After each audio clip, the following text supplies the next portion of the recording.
চলতি বছরের 10ই মার্চ পাত্রসাহের থানার হাটকৃষ্ণনগর এলাকায় অশান্তি পাকানোর উদ্দেশ্যে লোক জড়ো করা এবং বোমা লাঠি সোটা উদ্ধারের ঘটনায় গ্রেপ্তার করা হলো 2 তৃণমূল নেতাকে। ধৃতদের বৃহস্পতিবার বিষ্ণুপুর মহকুমা আদালতে পেশ করে পাত্রসাহের থানার পুলিশ সূত্রে জানা গিয়েছে, গত 10ই মার্চ এলাকায় বিজেপির পরিবর্তন যাত্রা ছিল।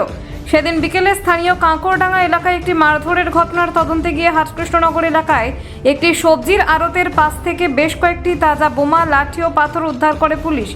এই ঘটনায় নামধরায় বিষ্ণুপুর সাংগঠনিক জেলার যুব তৃণমূল কংগ্রেসের সাধারণ সম্পাদক মিলন করি এবং কুসদ্বীপ অঞ্চলের সভাপতি শাহজাহান মিদ্দার। বুধবার রাতে তাঁদের গ্রেপ্তার করে পাত্রসাহের থানার পুলিশ। ধৃতদের বিরুদ্ধে ভারতীয় ন্যায় সংহিতার একাধিক ধারায় মামলা রুজু করা হয়েছে।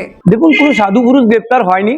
গ্রেপ্তার হয়েছেন যারা একসময় ওখানকার সাধারণ মানুষকে হুমকি চুমকি দিয়ে যত রকমের দুষ্কর্ম ছিল তাদের সঙ্গে যুক্ত থাকা দুজন লোক। এই দুজনকে থেমে থাকলে হবে না, আরো লোক গ্রেপ্তার হবে যারা একসময় ভারতীয় জনতা পার্টির পরিবর্তন যাত্রার লোকদের মারধর করেছে, বিভিন্ন সময় ভারতীয় জনতা পার্টির কর্মীদের হুমকি দিয়েছে, সাধারণ মানুষকে হুমকি দিয়েছে, পঞ্চায়েতের ভোট হতে দেয়নি, তারা এইসবে অভিযুক্ত। তো তাদের তো ভারতীয় জনতা পার্টি ক্ষমতায় এলে তারা কোথায় থাকবে? তারা সাধারণ মানুষ থেকে তাদের জন্য আলাদা জায়গা আছে, সেইখানেই করা হচ্ছে। প্রশাসন আর এখন যে পরিবর্তনটা দেখছেন সেটা হচ্ছে, আগে ছিল প্রশাসন তৃণমূলের দাস, আর এখন প্রশাসন তার স্বচ্ছভাবে কাজ করছে, নিরপেক্ষভাবে। এলাকায় উত্তেজনা থাকলেও পরিস্থিতি নিয়ন্ত্রণে রাখতে মোতায়েন রয়েছে পুলিশ। ব্যুরো রিপোর্ট, নিউজ বঙ্গ লেখনী।